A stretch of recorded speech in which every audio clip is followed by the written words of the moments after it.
Till the last lecture, we have seen that how we can import the coordinates, how we can draw 2D or 3D molecular structure, how we can convert smiles to 3D format. So in this, we will see that after drawing those structure, how we can go for the basic geometry minimization.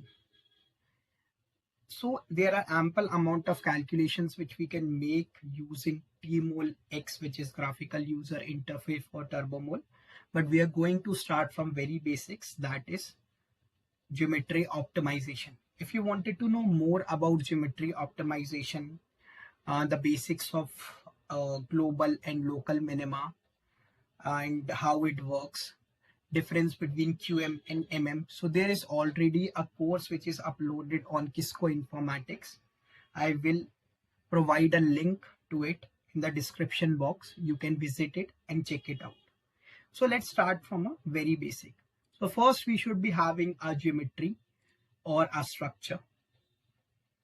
So if I will open that particular structure in 3D coordinate, you can see the structure which I wanted to optimize it, or the structure which I wanted to perform the geometry optimization on. So this is the particular structure. Of course, I can go for pre-optimizing this structure using some MM based field. So it has universal force field also, but right now I'm not going it through. If you wanted to do so, of course you can do so. So then go to close. You can see the atomic number, the atoms, and then you can define the basis set for your atoms. What are basis set? What are different level of theories? You can of course go and explore on the Kisco Informatics. There are several lectures which has been uploaded there, and in the future lectures I will also be uploading some matter on basic basis set and about the level of theories. So here I am going for the TZVP, triple zeta valence polarized basis set, and of course I'm going to define the same basis set for all the atoms which is present. Then of course I have to generate the molecular orbital. Here I can give the charge if there is any charge on the molecule, define the multiplicity, but let it be on the default, then choose the method. So we have method starting from Hartree-Fock, DFT, semi-empirical methods. We have MP2. So what is the difference between these methods and when to use these methods? We will surely be covering in the future lectures. But for right now, let's start with the DFT, that is density functional theory. We can define the grid size and many other functions which has been provided up here. When we'll go to the start job section, so on the right hand side, we can choose the sort of calculation what we wanted to make. So here we wanted to go for ground state geometry optimization. So geometry optimization we wanted to go, and the level of theory or the basis set which you have selected previously, and the number of CPUs which you wanted to dedicate for doing the calculation. So right now I will only be giving 4 CPUs.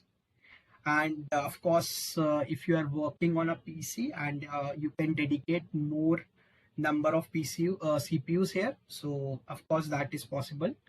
And number of cycle, as it is a little bit of bigger compound, of course 50 is okay, but I will just increase it. So then I can run the calculation locally or on some HPC, but right now I will run it locally. I can save the file, that's okay. So as I've dedicated 4 CPU, you can see the optimization of this particular structure will start in a second. Once it is started, I will show you the file which I've already used for the optimization using the same basis set, using the same level of theory. So of course, it will take a little bit of time for optimizing it as it is a little bit bigger compound. So I've already calculated the result for it. You can see the homo-lumo gap and the few other properties which you can calculate, like few of the thermochemical property which you can do calculation, homo-lumo gap, ionization potential, electron affinity. So all of those spin-spin coupling, we will see in the further lectures how we can go through.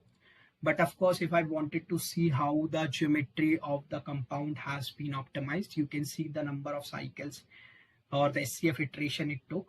And Once I'll show the compound, so you can visualize it and how the optimization has took place.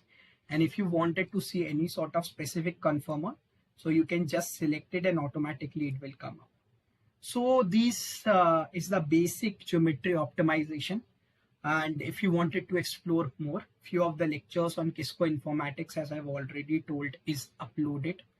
You can visit it. I will upload it on the description box. So thanks for watching this video. Please like, share and subscribe.